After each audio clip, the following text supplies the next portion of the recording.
నమస్కారం అండి.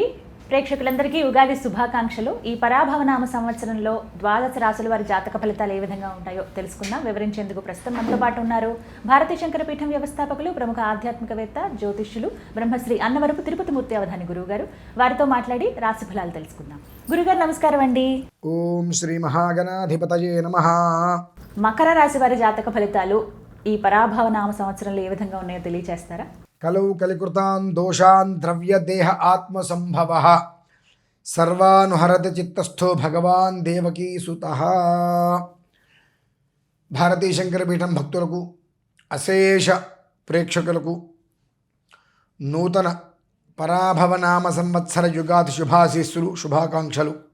ప్రధానంగా ఈ ఒక్క పరాభవనామ సంవత్సరంలో ఆ ఒక్క పేరులో ఉన్నటువంటి పరాభవం అనేటువంటిది ఏదైతే ఉందో అది ఏ మనిషి జీవితంలోనూ ఉండకుండా ప్రతి ఒక్కరికి కూడా ఆ భగవంతుడి యొక్క పరిపూర్ణ అనుగ్రహంతో ప్రతి కార్యమునందు కూడా విజయం చేకూర్చాలి అనే ఒక ఉద్దేశ్యంతో భగవంతుని ప్రార్థిస్తూ ఇప్పుడు ఈ పరాభవనామ సంవత్సరంలో ద్వాదశ రాశి వారి యొక్క ఫలితాంశములు ఏ విధంగా ఉండబోతున్నాయి అనేటువంటి విషయాన్ని మనం చెప్పుకోబోతున్నాము. ఉత్తరాషాఢ త్రయపాదం శ్రవణ ధనిష్టార్థం మకరం. మంచి జీవితం, చక్కటి యోగం, పట్టుకుందల్లా బంగారం, ఏది చెబితే అది కలిసి రావటం, చిన్న అనాలోచనతో ముట్టుకుందంత మసి.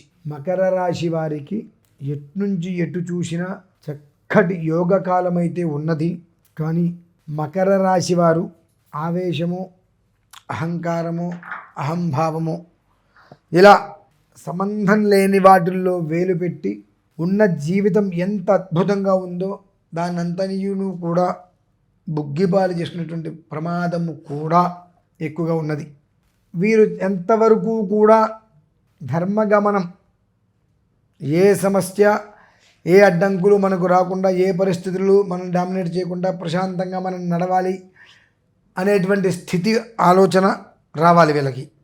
అది వచ్చినప్పుడు ప్రతిరోజు హనుమాన్ చాలీసా పారాయణ వీళ్ళు మొదలు పెట్టగలుగుతారు. ఖచ్చితంగా మీరు మొదలు పెట్టండి అని చెప్పట్లా, ఈ ఆలోచనని మీరు తెచ్చుకొని వచ్చిన రోజు నాడు హనుమాన్ చాలీసా మొదలు పెడతారు అంటున్నా. ఆ మొదలు పెట్టినప్పుడు భూత ప్రేత పిశాచబద్ధ బ్రహ్మ రాక్షస యక్ష యమదూత శాకిని ఢాకిని హాకిని సర్పశు ఆపద అనేటువంటి ప్రతి ఒక్కటి కూడా మన నుంచి దూరం వెళ్తుంది. 10 మందికి కడుపు నిండా అన్నం పెట్టగలుగుతారు. 10 మంది జీవితాలకు దారిని కూడా ఇవ్వగలుగుతారు.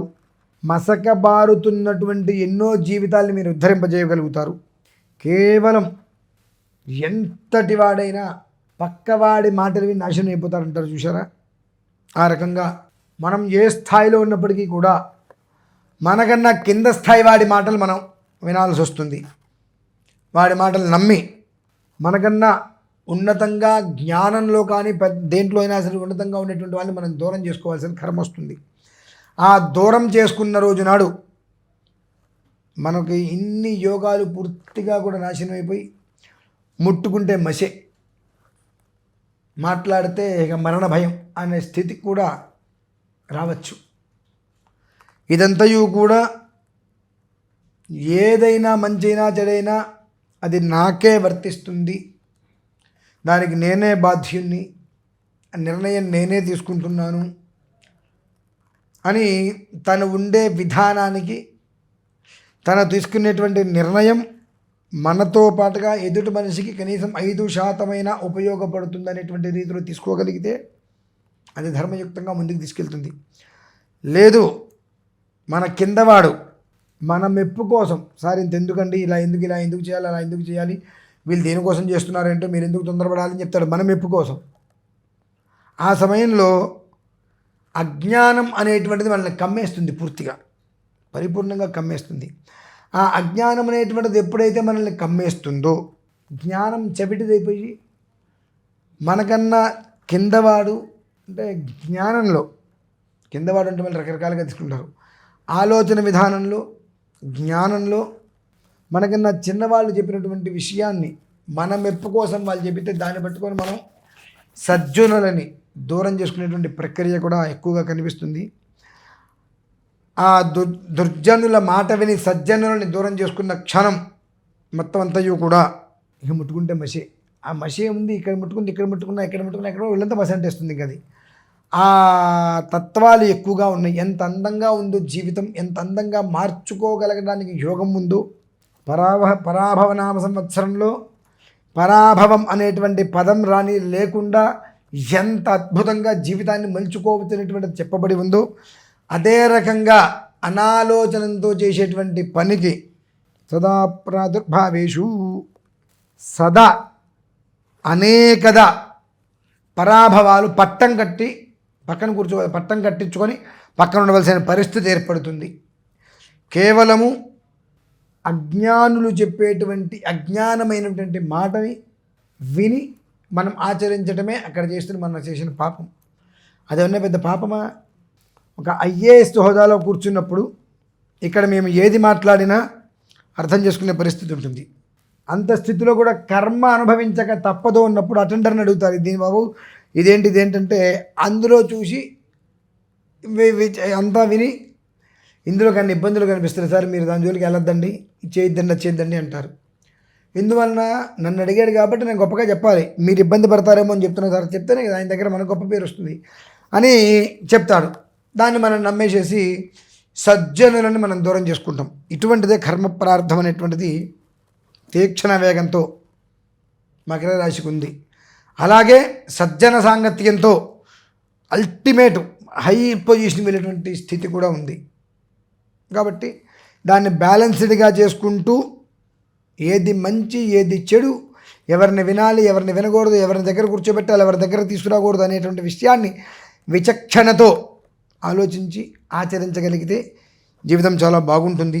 అలాగే అత్యంత ఆనందకరమైన జీవితాన్ని బాధామయం చేసుకోకుండా ఉండాలి అంటే ఒక్కసారి గ్రహ గమనాన్ని పరిశీలింపజేసుకొని ఎలా ఉంది, ఏంటి వాతావరణం, నక్షత్రాలు ఏంటి, లగ్నం ఏంటి అనే విషయాన్ని పరిశీలన చేసుకొని తద్వారా ఈశ్వరానుగ్రహంతో సుందరకాండ, మనకు రామాయణంలో ఉంటుంది సుందరకాండ, ఆ సుందరకాండని రోజు తక్కువలో తక్కువంటే 24 శ్లోకాలు కళ్ళతోటి పుస్తకం పట్టుకోవడం, రోజు పొద్దున్న స్నానం చేసి ఒక 24 శ్లోకాలు చదవటం, నమస్కారం చేసుకోవడం, అలా సుందరకాండ మొత్తం పూర్తి చేయగలిగితే ఇటువంటివి ఆటంకాలు అనర్థాలు లేకుండా పట్టుకుంటే 10,000, పట్టితే బంగారం, పట్టిందల్లా బంగారం అనేటువంటి పదాలకి ఖచ్చితంగా నిదర్శనం మీరే అనేటువంటి స్థితికి మీరు వెళ్ళగలుగుతారు. ఈ రాశివారు ఏమాత్రం అవకాశం ఉన్నా పరాభవనామ సంవత్సరముచే పరాభవం లేకుండా ప్రశాంతంగా ఉండడానికి 8 రోజుల ముందే తిరుమల మహాక్షేత్రంలో అష్టలక్ష్మీ మహాయాగం అనేటువంటిది చేయ సంకల్పం జరిగింది. దేవేంద్రుడు స్వర్గానికి అధిపతి, ఆయనది జ్యేష్ఠ నక్షత్రం, ఆ రోజు ఆ నక్షత్రం ఉంది. అలాగే బుధవారం బుధ అనుగ్రహం, ఇటు నుంచి చూసుకుంటూ వస్తే బృహస్పతి ఆ సమయానికి రాజుగా వస్తున్నారు. అప్పుడు వీళ్ళందరికీ కూడా అధిష్టానం ఉపేంద్రుడు అనగా శ్రీ మహావిష్ణువు. ఆ శ్రీ మహావిష్ణువు ఎప్పుడు సంతోషపడతాడు అంటే అమ్మవారిని మనం ఆరాధిస్తే ఆయన బాగా సంతోషపడతాడు. ఆ కారణం చేత తిరుమల శ్రీవారి యొక్క పరిసరాలలో అష్టలక్ష్మీ మహాయాగం అనేటువంటిది సంకల్పం జరిగింది కనుక ప్రత్యేకంగా ప్రతి ఒక్కరూ కూడా ప్రత్యక్ష పరోక్షంగా కానీ ఆ ఒక మహాకర్తులో పాల్గొనగలిగితే ఆ పరాభవము అనేటువంటి నామం నుంచి బృహస్పతి యొక్క అనుగ్రహం కలిగి ఆ శ్రీ మహావిష్ణువు తోడి ఉండి పరాభవము అనేటువంటి దాని నుంచి మనల్ని ఏమాత్రం అవకాశం దూరంగా ఉంచడానికి చాలా అవకాశం ఉంది కనుక అది దృష్టిలో ఉంచుకొని 12 రాశుల వారి కోసం ప్రత్యేకంగా నిర్వహిస్తున్నటువంటిదే ఈ యొక్క అష్టలక్ష్మి మహాయాగం 11వ తారీఖు మార్చి. అందరూ పాల్గొనొచ్చు కదండి, ప్రతి ఒక్కరూ పాల్గొనవలసిందే. 27 నక్షత్రాల వారు తప్పకుండా పాల్గొని తీరవలసిందే. దీనివలన వాళ్ళకి జరిగేటువంటిది ఆ రోజు నుంచే, ఎప్పుడో కాదండి, ఆ రోజు నుంచే యుగాదిలోపు రోజుకు ఒక రకమైనటువంటి ఆనందాన్ని వాళ్ళు చూడగలుగుతారు. అది మాత్రం నేను ఖచ్చితంగా చెప్పగలనమ్మా. 1,000,000 విప్పపూలతో హోమం చేస్తున్నా. అద్భుతం. మామూలుగా ఏదో 10 కిలో 10 కిలోలు కదమ్మా, 1,000,000 విప్పపూలతో ఎందుకు హోమం చేస్తున్నానంటే ఆ పరాభవన సంవత్సరం ఏ స్థాయిలో ఉందో తెలుసు కాబట్టి. విప్పపు అంటే మధుపుష్పం అంటారు, అమ్మవారికి అత్యంత ప్రీతికరమైనటువంటిది. ఆ అమ్మవారి ప్రీతికరమైన పదార్థాల్లో అమ్మవారిని సేవించి తద్వారా శ్రీ మహావిష్ణువు యొక్క అనుగ్రహంతో రాజుగారి యొక్క ఆశీస్సులతో క్షేమంగా ఉండాలి అని ఉద్దేశ్యం. చక్కగా వివరించారు. ధన్యవాదాలు గురుగారు.